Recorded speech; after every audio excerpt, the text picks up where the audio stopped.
आणि आता बातमी आहे ती राम मंदिरावरून सुरू झालेल्या महाभारताची।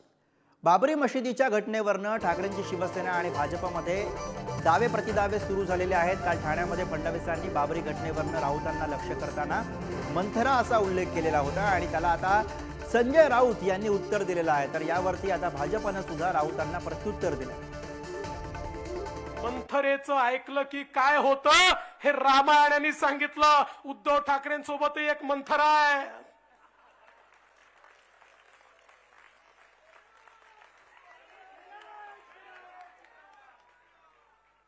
त्यामुळे त्यांची अवस्था काय होणार। बरं तिकडे तर राजा दशरथ तरी होते, ते पुण्यवान राजे होते। इथे तर तुम्ही मंथरा सोबत ठेवली आहे, काय तुमचं होईल।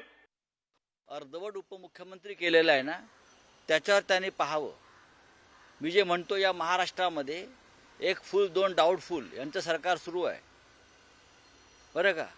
आणि हे जे एक फुल आहेत ते सुद्धा राहणार नाहीत आणि दोन डाऊटफुल उपमुख्यमंत्री आहेत। आता देवेंद्र फडणवीस हे मुख्यमंत्री उपमुख्यमंत्री सुद्धा पूर्ण नाही आहेत, त्यासुद्धा वाटेकरी आहेत। त्यांनी त्याच्यावर बोलावं। राम मंदिराच्या संदर्भात शिवसेनेचं योगदान काय आहे हे या जगातला प्रत्येक हिंदू जाणतो। तेव्हा देवेंद्र फडणवीस नव्हते, गोधडीमध्ये होते सगळे, गोधडीमध्ये रांगत होते। काय काय सांगतात ते राम मंदिरावर। ते खरंच राजाराम राऊताचा अगर तो मुलगा असेल तर एकदा तर तुझा किंवा उद्धव ठाकरेचा एक फोटो, एक पुरावा, हे एक पुरावा तू दाखव। तू बोलीन तो विषय मी करेन। तुला पाहिजे असेल तर सामन्यामध्ये 1 महिना नोकरी करण्यासाठी येईल। म्हणून उगाच राम मंदिर आणि राम मंदिराचं आंदोलन याबद्दल तू काय बोलू नकोस।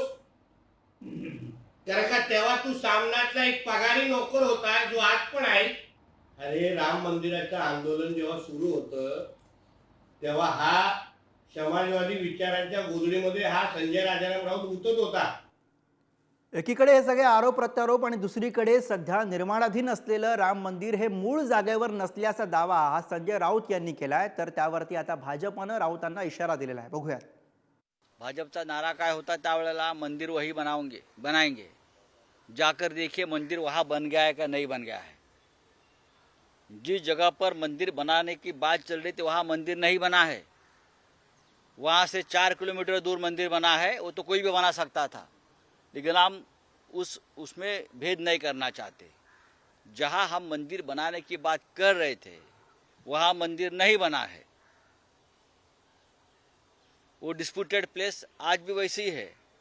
मंदिर बना है वहाँ से 3 किलोमीटर दूर, ये सबको मालूम है, लेकिन हम उसके ऊपर बात नहीं करेंगे। उसके ऊपर भारतीय जनता पार्टी ने बात करनी चाहिए। राउत कहते हैं कि बीजेपी का जो नारा था मंदिर वहीं बनाएंगे, राउत कह रहे हैं मंदिर वहाँ नहीं बना जहाँ बीजेपी ने नारा दिया था, लगभग 3 किलोमीटर दूर। तो राउत को क्या पता है, अपना बंगला भी अपनी जगह पे बैठाया है कि नहीं वो पहला देखिए, नहीं तो उसके पेपर निकल जाएंगे।